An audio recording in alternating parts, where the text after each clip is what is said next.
10 محرم کے دن ہر ایک امام حسین کے قدموں پہ قربان ہو رہا تھا، اور یہ منظر دیکھنے کے لیے تمام عالمین کے فرشتے کربلا کے میدان تک آ پہنچے۔ کبھی امام حسین سے زمین مخاطب ہو کے کہتی ہے کہ اے ہمارے آقا، ہمیں حکم دیں، ہم ابھی پھٹ جائیں اور اس پورے لشکر کو فنار کر دیں۔ تو کبھی آسمان چیخ کے کہتا ہے اے میرے حسین، ہمیں حکم دیں۔ تو کبھی زعفر جن مختلف جنات کے ساتھ دست ادب کو جوڑ کے کہتا ہے اے میرے مولا، مجھے حکم دیں کہ اس فوج یزید کو فنار کر دوں۔ امام حسین تمام انبیاء، اولیاء، فرشتوں اور جنات سے کہتے ہیں یہ صبر کا امتحان ہے، میرا اللہ میرا صبر آزمانا چاہتا ہے، اور میرے خون سے ہی اسلام کو زندگی ملے گی، کیونکہ میرے شہید ہونے کے بعد رہتی دنیا تک کسی بھی یزید کی یہ مجال نہ ہوگی کہ کوئی میرے نانا حضرت محمد مصطفیٰ صلی اللہ علیہ وآلہ وسلم کی شریعت کو جھوٹا کہے۔ بس سب مولا حسین کا امتحان دیکھ رہے ہیں۔ امام حسین علی اکبر کے سینے سے برچھی نکالتے ہیں تو کبھی اپنے 6 ماہ کا بچہ قربان کرتے ہیں۔ جب آپ کے ساتھ کوئی نہ رہا، آپ خیام میں آتے ہیں، بیویوں سے الوداع کہتے ہیں۔ امام سجاد کو وصیتیں کرتے ہیں کہ اسلام کے لیے ہر دکھ تکلیف کو برداشت کرنا، لیکن قدم قدم پہ اپنے نانا کی رسالت کی گواہی دیتے رہنا۔ بس جیسے ہی بیویوں سے الوداع کہہ کے زلجنا کو حکم دیتے ہیں کہ اے میرے گھوڑے، مجھے میدان میں لے کے چل، زلجنا آگے نہیں بڑھتا۔ امام حسین زلجنا کے قدموں میں دیکھتے ہیں کہ آپ کی بیٹی سکینہ زلجنا کے پیروں میں لپٹی ہوئی ہے۔ آپ اترتے ہیں، اپنی بیٹی سے فرماتے ہیں اے میری بیٹی سکینہ، اپنے بابا سے الوداع کہو۔ بی بی سکینہ فرماتی ہے بابا صبح سے لے کے اب تک جو میدان میں گیا وہ واپس نہیں آیا۔ امام حسین فرماتے ہیں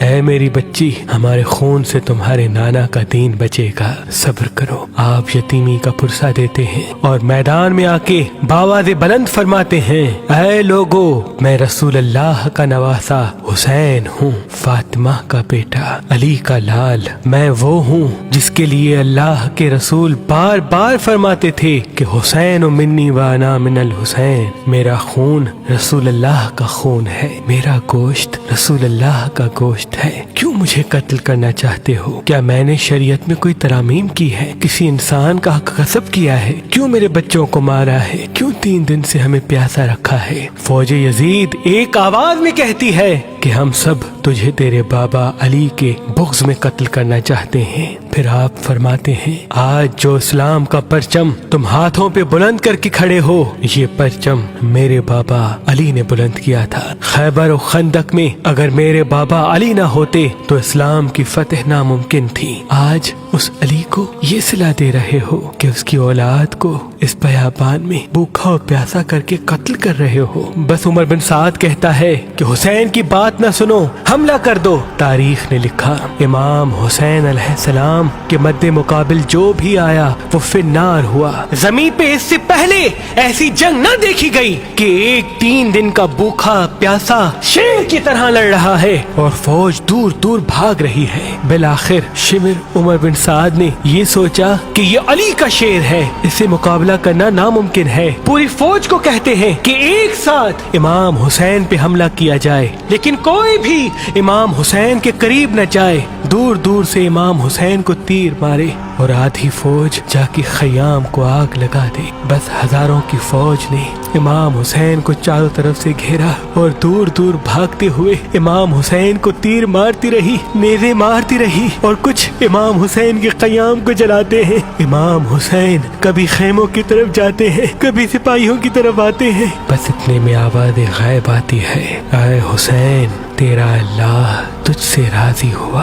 امام حسین تلوار کو روک لیتے ہیں۔ فوجی اشکیا جیسے ہی امام حسین کی رکی ہوئی تلوار دیکھتے ہیں تو وہ لوگ جو امام حسین کو دیکھ کے بھاگ گئے تھے وہ بھی قریب آنے لگتے ہیں، اور دور دور سے جس کے ہاتھوں میں جو چیز ہوتی ہے وہ امام حسین کی طرف پھینکنے لگتے ہیں۔ تاریخ نے لکھا جس کے پاس نیزے تھے وہ نیزہ مارنے لگا، جس کے پاس تیر تھے وہ تیر مارنے لگا، جس کے پاس تلواریں تھی وہ تلواریں مارنے لگا، جس کے پاس مارنے کے لیے کچھ نہ تھا وہ کربلا کی گرم زمین سے مٹی اٹھاتا اور امام حسین کی طرف پھینکتا۔ تاریخ نے لکھا آپ کے جسم پہ اتنے تیر تھے کہ آپ کا جسم مبارک دور سے نظر تک نہیں آ رہا تھا۔ آپ نے چاہا کہ آپ اللہ کے دربار میں سجدہ کریں۔ آپ اپنے آپ کو گھوڑے کی زین سے زمین کی طرف لے کے جاتے ہیں، لیکن آپ کے جسم مبارک پہ تیر اتنے تھے، نہ آپ زمین پہ تھے نہ گھوڑے کی زین پہ تھے، تیروں کے مسلح پہ تھے۔ یہ منظر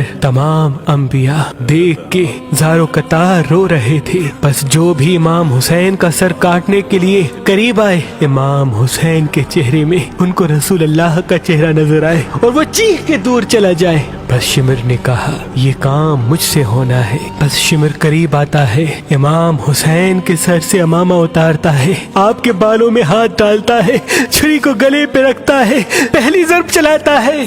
حضرت آدم علیہ السلام اللہ کے رسول سے فرماتے ہیں یا رسول اللہ آگے میں نہیں دیکھ سکتا۔ جیسے ہی دوسری ضرب چلتی ہے حضرت نوح علیہ السلام فرماتے ہیں یا رسول اللہ آگے میں نہیں دیکھ سکتا۔ جب تیسری ضرب چلتی ہے حضرت ابراہیم علیہ السلام فرماتے ہیں یا رسول اللہ میں نے تو اپنے بیٹے کی قربانی کے وقت ہی اپنی آنکھوں پہ پٹی باندھ لی تھی، آگے میں نہیں دیکھ سکتا۔ بس ضرب چلتی رہی۔ ایک وقت ایسا آیا اللہ کے رسول نے آنکھیں بند کی اور فرمایا اے علی اب آگے میں نہیں دیکھ سکتا۔ بس ایک وقت ایسا آیا کہ امام علی نے بھی آنکھیں بند کی اور بی بی فاطمہ سے فرمانے لگے اے فاطمہ آگے میں نہیں دیکھ سکتا، اب تو جان تیرا بیٹا جانے۔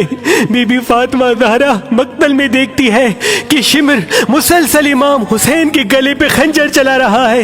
آپ قریب آتی ہے، دونوں ہاتھ امام حسین کی گردن پہ رکھتی ہے اور فرماتی ہے اے شمر نہ مار، میرے بچے کو نہ مار، میں نے چکیاں پیس کے اس کو پالا ہے، یہ تیرے رسول کا نواسا ہے۔ لیکن افسوس شمر مسلسل امام حسین کے گلے کو کاٹتا رہا۔ شمر دیکھے امام حسین کے مسلسل لب ہل رہے ہیں، سوچا کہ شاید حسین ہمیں بد دعا دے رہے ہوں گے۔ قریب آ کے جب سنتے ہیں تو امام حسین فرما رہے تھے اے اللہ میرے بچوں کی قربانی قبول کرنا، میرے عزیز و اقارب کی قربانی قبول کرنا۔ تیرا شکر ہے کہ تو نے اپنے محبوب کے اس نواز حسین کو اس عظیم امتحان کے لیے چنا، میری قربانی قبول کرنا۔ تو عظیم ہے، تو اعلیٰ ہے، اگر میری 70 جانیں بھی ہوتی تو وہ بھی میں تیرے نام پہ تیرے اسلام پہ قربان کرتا۔ ضروری اطلاع ہے کہ ایک ادارہ ہے مہربان شادی دفتر۔ مہربان شادی دفتر کے پاس تقریباً 10,000 لڑکی لڑکوں کے رشتے ہیں، جس میں باہر کی کنٹری کے بھی، باہر کے ممالک کے بھی لڑکیاں لڑکوں کے رشتے، تمام اچھے رشتے، پڑھی لکھی لڑکیاں، پڑھے لکھے لڑکے، جس کو بھی اچھا رشتہ چاہیے ہو لڑکے کا لڑکی کا، وہ مہربان شادی دفتر سے رابطہ کریں، انشاءاللہ مالک اچھا کریں گے۔ تو ابھی ہماری ویب سائٹ مہربانی.com پہ آئیں، شادی کا فارم فل کریں اور اپنے لیے ایک اچھا رشتہ حاصل کریں۔ مزید معلومات کے لیے ہمارے نمبر پہ کال کریں۔ اللہ آپ کو سلامت رکھے۔